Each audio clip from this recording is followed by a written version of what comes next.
आकांक्षा आत्महत्या मामले में आरोपी समर सिंह की कोर्ट में पेशी हुई है। एसएमजी अस्पताल में मेडिकल कराकर कोर्ट ले गई है पुलिस।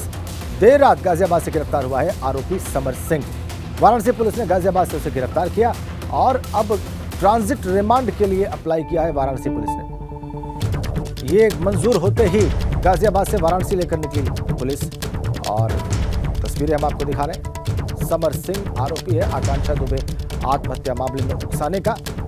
पुलिस ने आखिरकार उसे गिरफ्तार कर लिया। उसके लिए लुकआउट सर्कुलर भी जारी था। उसके भारत छोड़ने की भी आशंका जताई जा रही थी। इस बीच आकांक्षा दुबे की मां पुलिस पर और होटल मैनेजमेंट पर मिलीभगत का आरोप लगा रही थी आरोपी के साथ, लेकिन आखिरकार वाराणसी पुलिस ने गिरफ्तार कर लिया लोकल पुलिस की मदद से और अब ट्रांजिट रिमांड पर उसे वाराणसी ले जाया जा रहा है। पहले मेडिकल कराया गया, फिर बाद में कोर्ट में प्रस्तुत किया गया गाजियाबाद की। वहां पर ट्रांजिट रिमांड मांगी गई समर सिंह की और वो मिलते ही अब उसे वाराणसी ले जाया जा रहा है।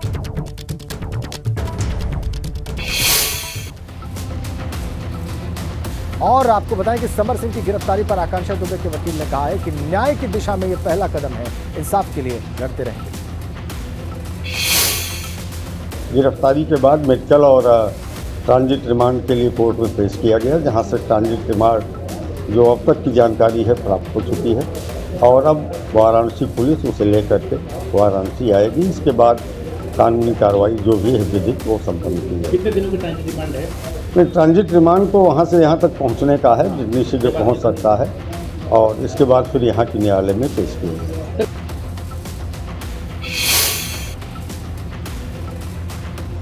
दुबे की हत्या में समर सिंह की गिरफ्तारी हुई है। वह न्याय की दिशा में पहला कदम है। हम लोग आकांक्षा दुबे की हत्या की लड़ाई लड़ते रहेंगे जब तक कि जो पुलिस के द्वारा प्रथम दृष्टया FIR लिखी गई थी 306 में, वह 302 में तरमीम नहीं हो जाती है और हम लोगों को उत्तर प्रदेश सरकार पर पूरा विश्वास। खबर हरदोई से है, अफसोसनाक है। आग से झुलसकर 2 मासूमों की मौत की खबर है। चूल्हे से निकली चिंगारी से झोपड़ी में आग लगने की खबर मिल रही है और हादसे के बाद पूरे घर में मातम पसर गया है। वक्त पर दमकल विभाग नहीं पहुंचा, गांव के लोगों ने ही आग बुझाई है। पुलिस ने शवों को कब्जे में लेकर पोस्टमार्टम के लिए भेजा है। मामला है हरपालपुर थाना इलाके के मखाईपुरवा गांव का। पूरे घर में मातम पसर गया है। हरदोई में ज्यादा दुखद ये भी कि दमकल विभाग वक्त पर नहीं पहुंच पाया। पुलिस ने शवों को कब्जे में लिया है, पोस्टमार्टम के लिए भेजा है। ग्राम मखाईपुरवा थाना हरपालपुर में है।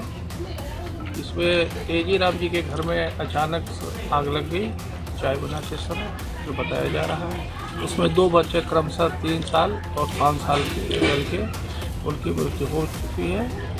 बॉडी पंचायतनामा के लिए रवाना किया गया है। जो भी विधिक कार्रवाई की जा रही है, सहायता के लिए राजस्व विभाग अपने लिखा पड़ेगा। और अब आइए गृह मंत्री अमित शाह के दौरे के बारे में बात करते हैं। आज वो कौशाम्बी के दौरे पर रहेंगे। कुछ ही देर में कौशाम्बी पहुंचेंगे गृह मंत्री अमित शाह और वहां पर 612 करोड़ 94 लाख की 117 परियोजनाओं का लोकार्पण और शिलान्यास करने का उनका कार्यक्रम है। इसके साथ साथ कौशाम्बी महोत्सव की शुरुआत कर सांसद खेल स्पर्धा का वो समापन भी करेंगे। इस दौरान कार्यक्रम में तकरीबन 5000 दलित वर्ग की महिलाएं भी आएंगी, जो समूह चलाकर अपना जीविकोपार्जन करती है। अमित शाह के पहुंचने से पहले एबीपी गंगा के संवाददाता ने कार्यक्रम स्थल का जायजा लिया है।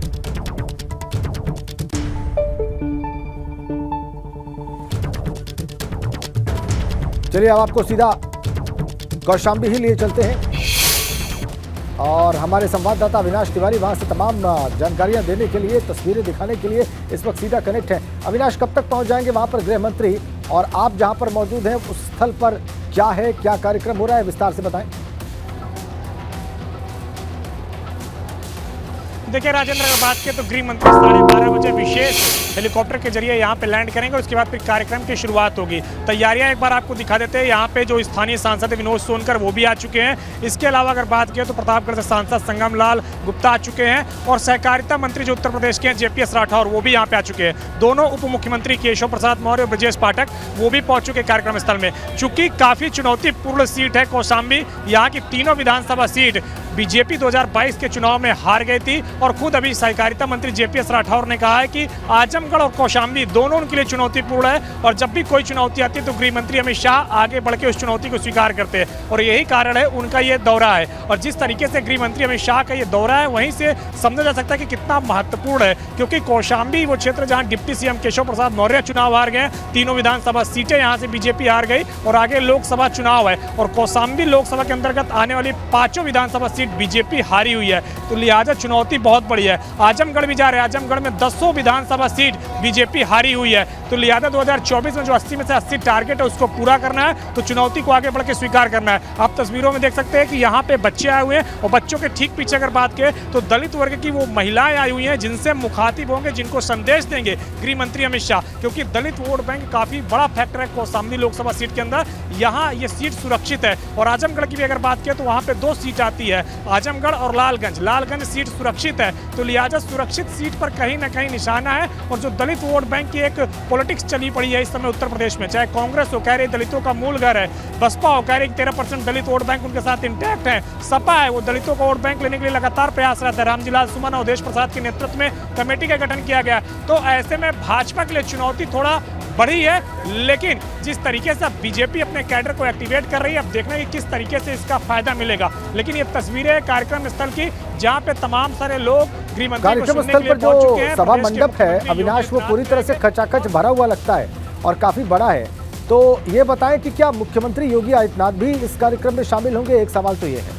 दूसरा ये कि कितनी तादाद में इस वक्त लोग उपस्थित हैं और जिन परियोजनाओं का लोकार्पण और शिलान्यास होना है वो कैसी योजनाएं हैं अविनाश?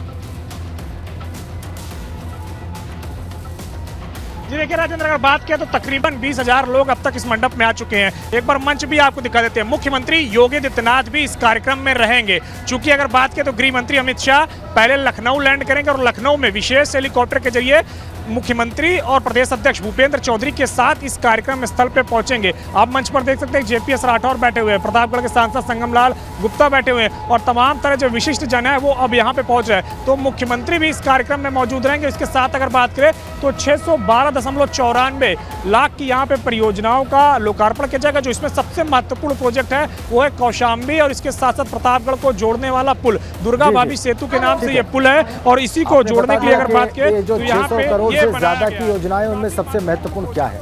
कौशाम्बी से प्रतापगढ़ को जोड़ने वाला जो पुल है वो परियोजना सबसे महत्वपूर्ण है और इसके लिए भी गृह मंत्री अमित शाह वहां पर पहुंच रहे हैं। जब वहां पर पहुंचेंगे तो जरूर आपके पास लौटेंगे अविनाश, लेकिन फिलहाल आपको बताएं कि कौशाम्बी के बाद अमित शाह आजमगढ़ भी पहुंच रहे हैं और वहां पर वो 2400 करोड़ रुपयों की 151 योजनाओं की सौगात आजमगढ़ वासियों को देंगे और यहाँ पर संगीत महाविद्यालय का भी वो एक उपहार देने वाले हैं लोगों को। इस दौरान केंद्रीय गृह मंत्री अमित शाह के साथ साथ मुख्यमंत्री योगी आदित्यनाथ भी मौजूद रहेंगे। यहाँ अमित शाह का कार्यक्रम दोपहर के बाद 3 बजे शुरू होगा और केंद्रीय गृह मंत्री अमित शाह के आजमगढ़ दौरे को लेकर सुरक्षा के पुख्ता इंतजाम हैं वहां पर।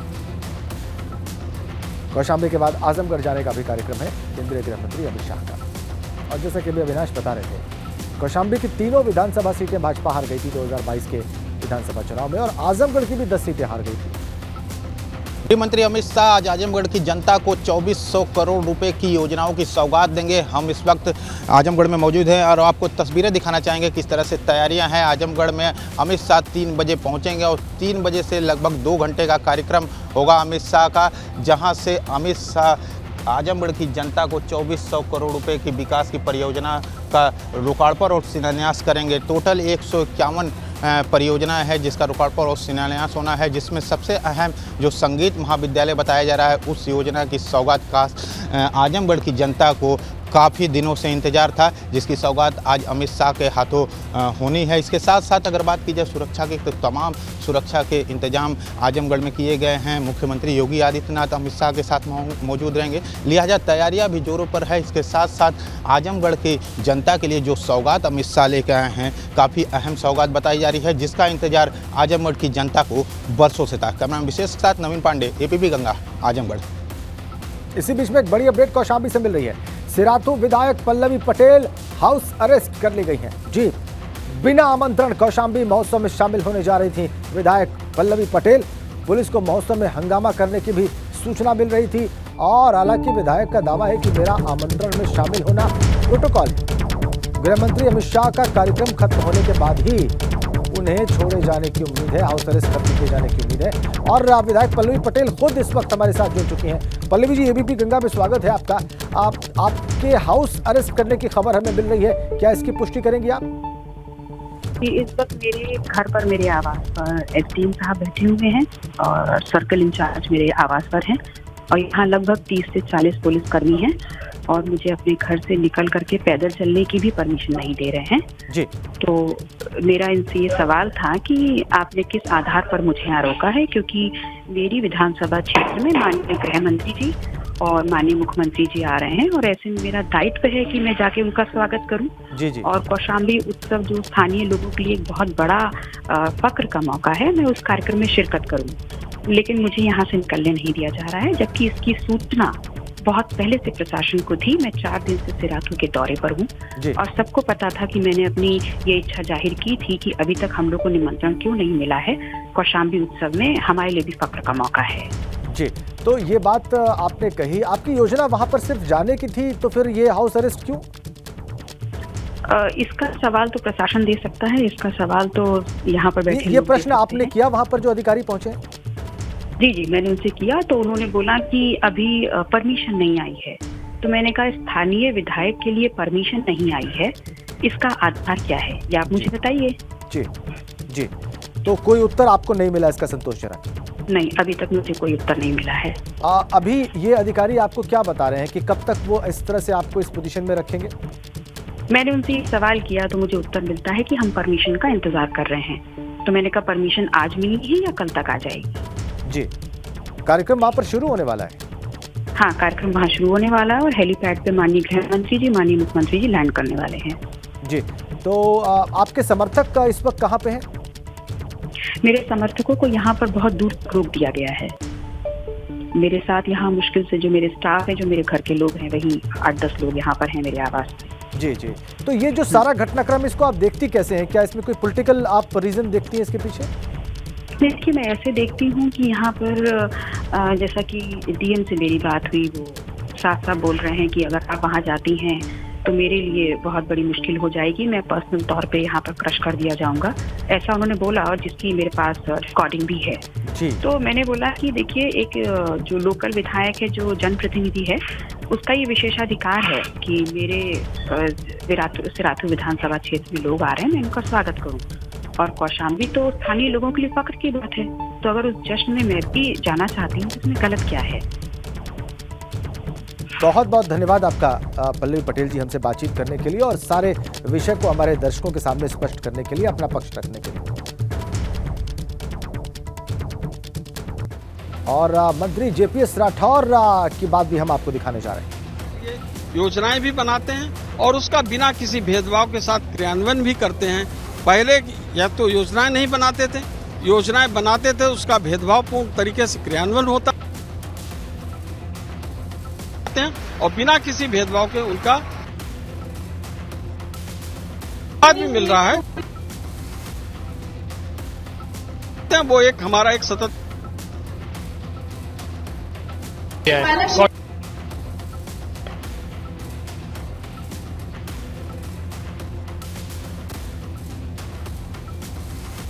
ये देखिए आप सीधी तस्वीरें हेलीपैड पर, आप देखिए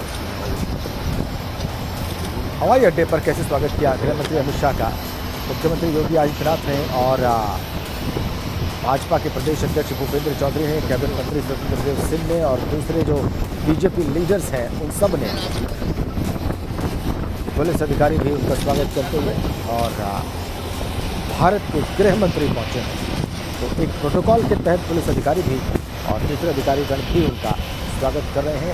उत्तर प्रदेश के मुख्यमंत्री योगी आदित्यनाथ के अलावा कुछ वरिष्ठ मंत्रीगण और भाजपा के प्रदेश अध्यक्ष भी उनके स्वागत में वहां पर हवाई अड्डे पर पहुंचे हुए हैं और कार्यक्रम स्थल की ओर अब यहाँ से रवाना होंगे। कौशाम्बी से आप लाइव तस्वीरें देख रहे हैं। चार्टर्ड विमान से भारत के गृह मंत्री वहाँ पर पहुँचे और कार्यक्रम स्थल की ओर रवाना होंगे। जैसा कि हम आपको दिखा रहे हैं, सुबह से ही वहाँ पर 600 करोड़ से ज़्यादा की परियोजनाओं का लोकार्पण और शिलान्यास करना है उन्हें और इनमें सबसे महत्वपूर्ण है पुल जो कौशाम्बी और प्रतापगढ़ को जोड़ेगा। और देखिए ऐसे अभी एक क्षण पहले हवाई अड्डे पर उतरने के बाद भारत के गृह मंत्री अमित शाह का स्वागत किया गया। औपचारिक तौर पर यहां से वो कार्यक्रम स्थल की ओर रवाना होंगे। उनके साथ हैं उत्तर प्रदेश के मुख्यमंत्री योगी आदित्यनाथ और भाजपा उत्तर प्रदेश के अध्यक्ष भूपेंद्र चौधरी। भारत के गृह मंत्री अमित शाह पहुंच चुके हैं। इससे पहले हमने आपको बताया कि ये कार्यक्रम सिराथू विधानसभा क्षेत्र में हो रहा है, जहां से पल्लवी पटेल विधायक हैं। वैसे तो वो अपना दल के की नेता है, लेकिन ऑफिशियली वो विधायक है समाजवादी पार्टी की, और उनके हाउस अरेस्ट करने की खबर है। अगली अपडेट प्रयागराज से है। एसआरएन अस्पताल में जूनियर डॉक्टर्स हड़ताल पर हैं। मेडिकल कॉलेज के एसआरएन अस्पताल में डॉक्टर्स और तीमारदारों के बीच मारपीट हो गई। देर रात हुई मारपीट की घटना के बाद जूनियर डॉक्टर्स हड़ताल पर गए। डॉक्टर्स की हड़ताल से अस्पताल में भर्ती मरीजों का बुरा हाल है। डॉक्टर्स का आरोप है कि 12 से 15 हथियारबंद लोगों ने मारपीट की। ड्यूटी पर तैनात डॉक्टर्स पर असलहे सटाकर मारपीट का आरोप लगाया गया है। डॉक्टर्स का आरोप है कि गाड़ियों पर ब्लॉक प्रमुख लिखा हुआ था। आरोपी किसी राजनीतिक दल से संबंधित है। डॉक्टर्स की ओर से एसआरएन चौकी में तहरीर भी दी गई है और पुलिस हॉस्पिटल के सीसीटीवी फुटेज के आधार पर विषय की तलाश में जुटी हुई है। आरोपियों की तलाश में जुटी हुई है। एसआरएन अस्पताल में जूनियर डॉक्टर्स हड़ताल पर हैं, उसकी तस्वीरें आप देख रहे हैं। मोहम्मद मोइन हमारे संवाददाता हमारे साथ जुड़ चुके हैं। मोइन, आप पुलिस की तफ्तीश कहां तक पहुंची इस मामले में? केस दर्ज कर लिया है। जूनियर डॉक्टरों को ये भरोसा दिलाया है कि आसपास से जो सीसीटीवी फुटेज है उन फुटेज को खंगाले जा रहे हैं और सीसीटीवी फुटेज के आधार पर जो मारपीट करने के आरोपी लोग हैं उनकी पहचान की जाएगी, उनकी जल्द से जल्द गिरफ्तारी की जाएगी। मेडिकल कॉलेज के जो प्रिंसिपल डॉक्टर एसपी सिंह हैं वो भी मौके पर पहुंच गए हैं। वो भी हड़ताली जूनियर डॉक्टरों को समझाने की कोशिश कर रहे हैं। तो उम्मीद ये जताई जा रही है कि पुलिस और प्रिंसिपल के आश्वासन के बाद अब से कुछ देर के बाद ये हड़ताल खत्म हो सकती है। जूनियर डॉक्टर काम पर वापस लौट सकते हैं और जो मरीज और उनके तीमारदारों को दिक्कतें हो रही हैं, सुबह से हाहाकार मचा हुआ है, तो वो हाहाकार खत्म हो सकता है। बहुत धन्यवाद आपको। 12 से 15 हथियारबंद लोगों पर मारपीट का आरोप है। केस दर्ज कर लिया गया है और अब कार्रवाई के आश्वासन के बाद ये जूनियर डॉक्टर्स अपनी हड़ताल खत्म करके काम पर वापस लौट सकते हैं।